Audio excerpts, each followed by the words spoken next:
Hey fam, welcome. Now for the next part of this video, we have two different approaches that I'm going to walk you through. There are many other ways to achieve the same effect. These are the two ways that I would do it. The first way is to get a hold of an image called an SVG, or a scalable vector graphic. I've already chosen one ahead of time. You may want to pause and go find one. I usually use the Noun project. They are an amazing resource for SVGs. What you'll want to do is go to File and Import and down to SVG. You have to navigate to wherever you save your SVG. Done a little ghosty.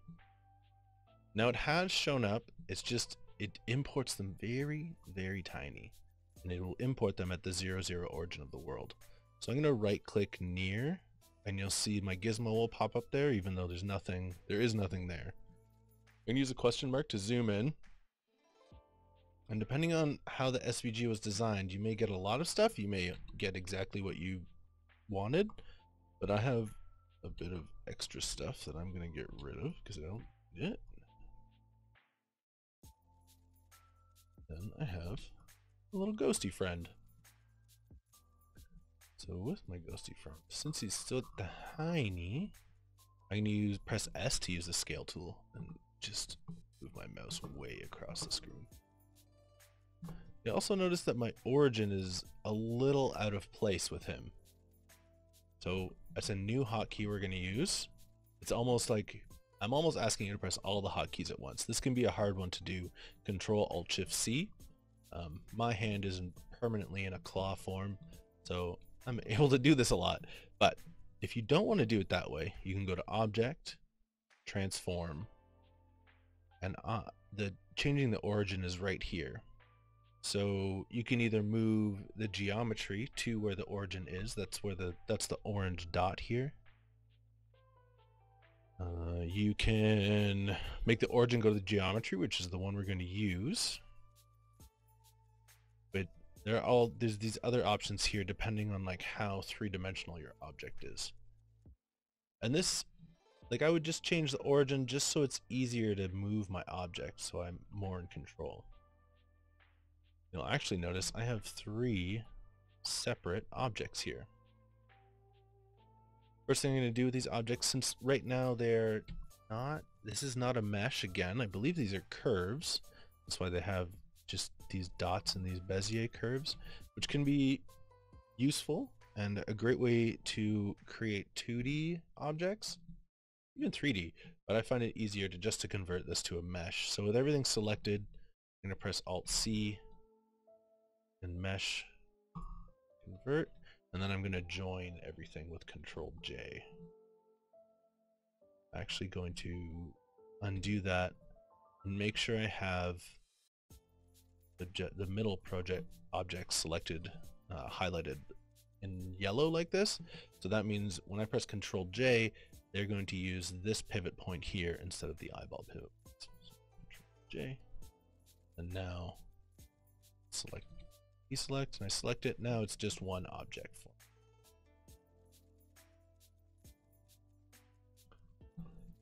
And then, so that I can use this to cut into our die with, I'm making just a little bigger. I'm going to go inside, I'm going to go to edit mode, and you'll see that my SVG, or like the curve object, actually had a lot of geometry just to make these nice smooth curves. It's nice, but I don't find it all that necessary. So I'm gonna go back into object mode and add a decimate. I'll let it do its magic. I'm gonna switch to wireframe so I can see what's happening a little better. You can see if you get down there, he starts to lose some fidelity.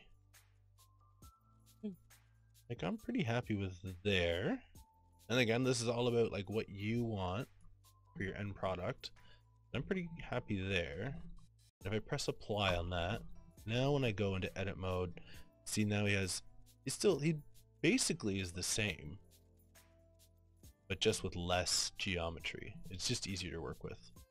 So now if I press A to select all my faces, and press E to extrude, now I can use that to boolean into the faces of my die.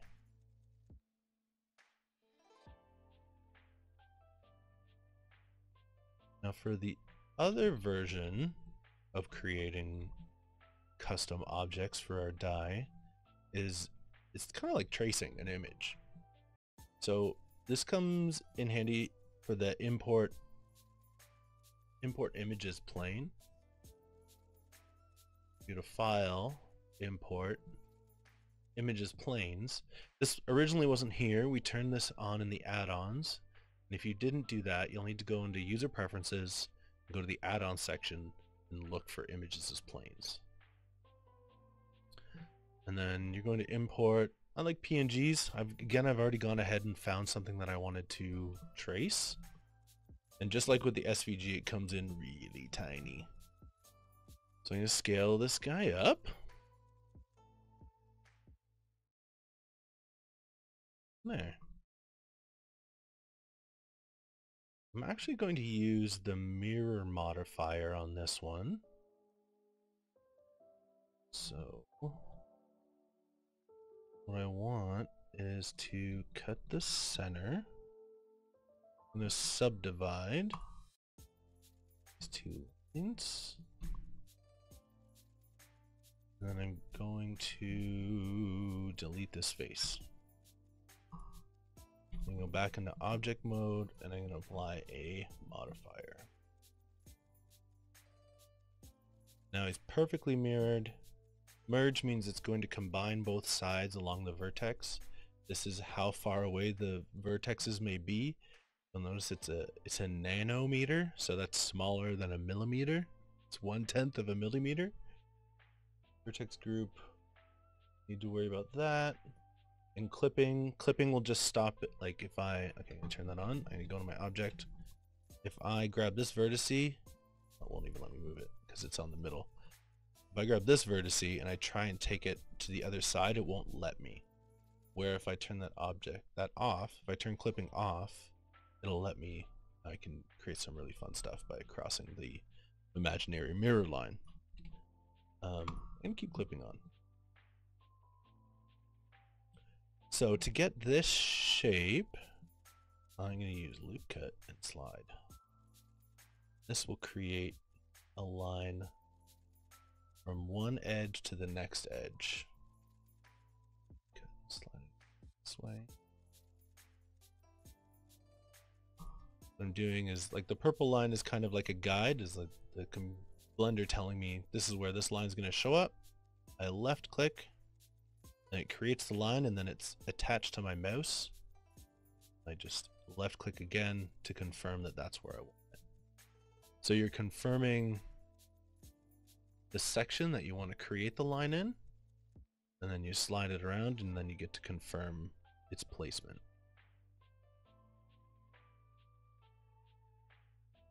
If you want more, you can spin the mouse wheel. It's a little wild, but doing it one more time here. And I'm going to use the bevel tool to get those nice curves there.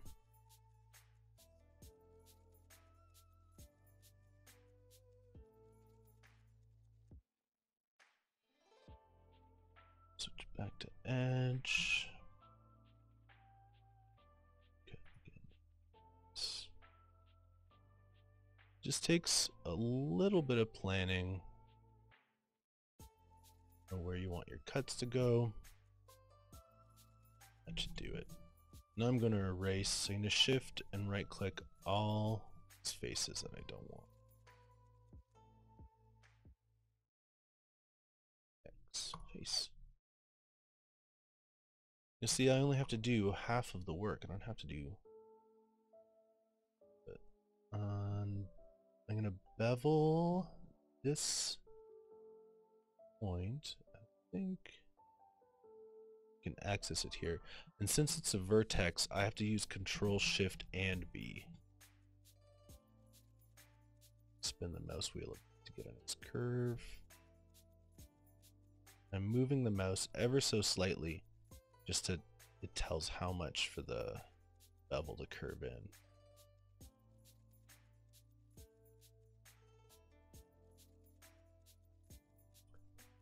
And then to make the eyes and the nose, I'm actually just going to import a cylinder. Import, but add. I'm going to jump out to object mode, add cylinder. Slide there. Add one more cylinder.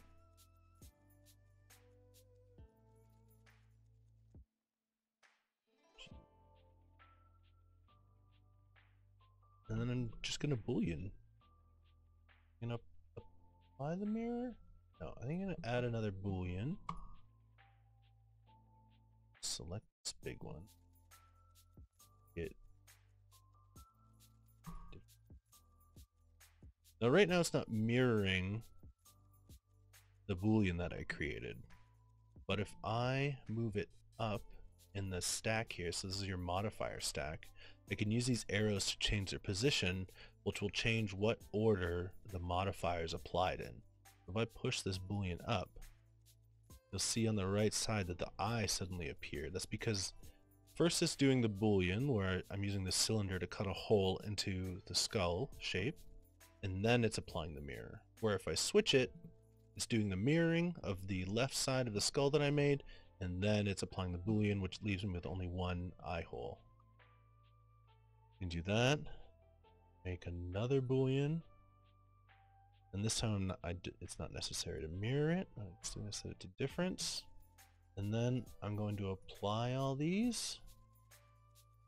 Now, we get rid of the cylinders. Now I have this awesome skull shape. And then if I press tab, all the geometry is there. Some of it prettier than others, but it'll do the job. If I select all those faces, press E, give it some thickness, and then I can use that to cut into a die, and I now have a pretty cool set of skeleton ghost die. Now, so that I can use these in another file, the final step will be file export. So I right click one, go to file, scroll down to export, and I'm going to choose wavefront OBJ because that's the easiest to export and the easiest for other programs to understand. We're not exporting anything wild like bones or animations or lighting or any of that. We just need the mesh. So OBJ is our best way to go because we're going to use this in another file. I have to add selection only. So you notice that I have the skull selected. I'm going to go to file export, OBJ, selection only. I'm going to send it right here and give it my name so I know that it's mine. I'm going to want to know what type of object, so I'm just going to name it the skull. Export object. Then if I'm going to do this one as well, so I don't lose them. Okay, it even exported the material, which isn't too necessary, but that's fine. This one's the ghosty.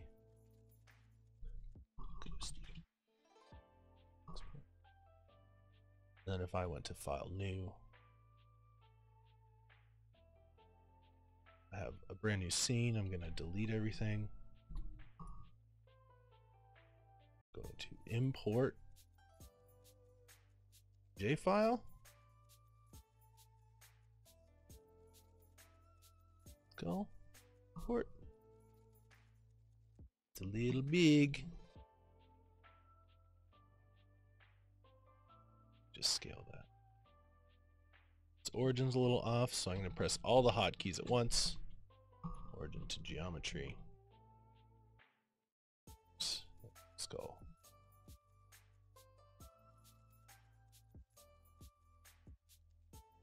Alright, fam.